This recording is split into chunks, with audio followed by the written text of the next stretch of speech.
यूँ तो हमारे देश हिंदुस्तान में मुग़लों की बुराई एक आम बात हो गई है, मगर आज हम ऐसे मुग़ल बादशाह के बारे में जानेंगे जिसकी बुराई करना शायद हमारे लिए बेईमानी सी होगी।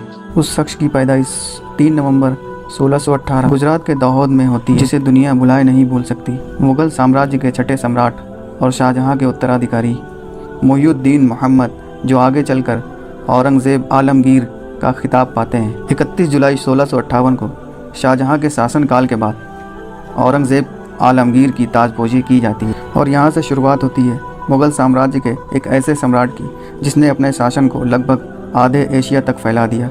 मगर कैसे, जानेंगे हम आगे वीडियो में। इससे पहले हम आपको औरंगज़ेब के शासनकाल के बारे में जानकारी दें, उससे पहले हम औरंगज़ेब आलमगीर की निजी ज़िंदगी के बारे में कुछ जान लेते हैं। दोस्तों, औरंगज़ेब आलमगीर जो इतने बड़े मुग़ल बादशाह होने के बावजूद उन्होंने कभी भी अपने शासनकाल में शाही खजाने में से अपने निजी काम के लिए एक भी पैसा नहीं लिया। हालांकि वो अपनी ज़रूरतों को पूरा करने के लिए टोपियां सिला करते थे। औरंगज़ेब एक कट्टर मुस्लिम शासक थे। उन्होंने इस्लाम को अपने शासनकाल में एक प्रमुख शक्ति बनाने का प्रयास किया। हालांकि इन प्रयासों की वजह से वो उन ताकतों की नज़र में भी चुभने लगे जो इसका खिलाफत करते थे। दोस्तों, 12 मई 1966 को शिवाजी महाराज औरंगज़ेब आलमगीर से मिलने आए। दरअसल शिवाजी और औरंगज़ेब की मुलाकात इस वजह से होती है क्योंकि औरंगज़ेब के खास सूबेदार शाइस्ता खान ओपन चापन और मावल में हमला कर देते हैं। इस हमले की खबर जब शिवाजी को मिली, शिवाजी ने सूबेदार शाइस्ता खान पर हमला कर दिया।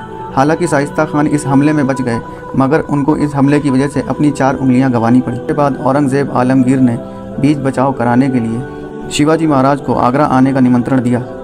सुरक्षा का पूरा भरोसा मिल जाने के बाद भी शिवाजी महाराज 4,000 मराठी सेनाओं के साथ आगरा में स्थित मुग़ल दरबार पहुंचते हैं। मगर ऐसा कहा जाता है कि शिवाजी महाराज को उनके दरबार में अपमानित किया गया, जिसकी वजह से शिवाजी महाराज ने औरंगज़ेब आलमगीर को विश्वासघाती घोषित कर दिया। इस बात से क्रोधित होकर औरंगज़ेब ने शिवाजी महाराज और उनके बेटों को बंदी बना लिया। हालांकि शिवाजी महाराज 3 महीने के बाद 13 अगस्त 1966 को फलों की टोकरी में छुपकर वहां से निकलने में सफल रहे। औरंगज़ेब आलमगीर और उनकी शादियाँ।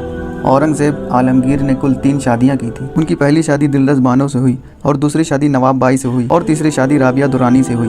दोस्तों, जिस औरंगज़ेब को आजकल लोग बदनाम करते हैं, दरअसल उसके शासनकाल में हिंदुओं के साथ क्या होता था ये भी जान लीजिए। दूसरे बादशाहों के शासनकाल के मुकाबले में हिंदुओं को प्राथमिकता ज़्यादा मिलती थी।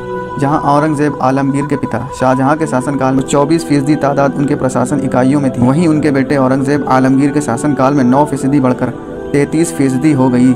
और ये ही नहीं, इतिहासकार यदुनाथ सरकार लिखते हैं कि एक समय ऐसा भी था जब छत्रपति शिवाजी भी औरंगज़ेब आलमगीर की सेना में मनसबदार थे। और ये भी कहा जाता है कि दक्षिण भारत में मुग़ल सल्तनत के मुखिया भी बनाए जाने वाले थे। दोस्तों, औरंगज़ेब आलमगीर सादा खान पान करते थे और इतने बड़े प्रशासनिक के भारी काम में व्यस्त रहते हुए भी अपनी ज़रूरतों को पूरा करने के लिए कुरान की नकल बनाकर और टोपियां सीकर कुछ पैसा कमाया करते थे। दोस्तों, औरंगज़ेब के शासनकाल के आखिरी वक्त में जब दक्षिणी भारत में मराठों का जोर बहुत बढ़ रहा था और शाही सेना मराठों के सामने कमज़ोर पड़ गई, तब औरंगज़ेब आलमगीर ने खुद वहां जाने का फैसला किया और शाही सेना के साथ खुद भी रवाना हुए। वो राजधानी से दूर रहते हुए भी अपने शासनकाल के लगभग 25 वर्ष उसी अभियान में लगे रहे और आखिर में 3 मार्च 1707 को ही उनकी मृत्यु हो गई। दोस्तों, उनकी मृत्यु तो महाराष्ट्र के अहमदनगर में हुई, मगर उनकी कब्र दौलताबाद में स्थित फ़कीर बुरहानुद्दीन के कब्र के पास है। हालांकि औरंगज़ेब खुद हिंदुस्तान के शहंशाह थे, मगर अपनी कब्र के बारे में उन्होंने लिखा था कि उनकी कब्र बिल्कुल सादा बनाई जाए, जो कि औरंगाबाद जिला के खुलदाबाद में है। दोस्तों, औरंगज़ेब आलमगीर के बारे में यूँ तो बहुत सारी बातें बताई जाती हैं। कुछ लोग उन्हें वीर भी कहते हैं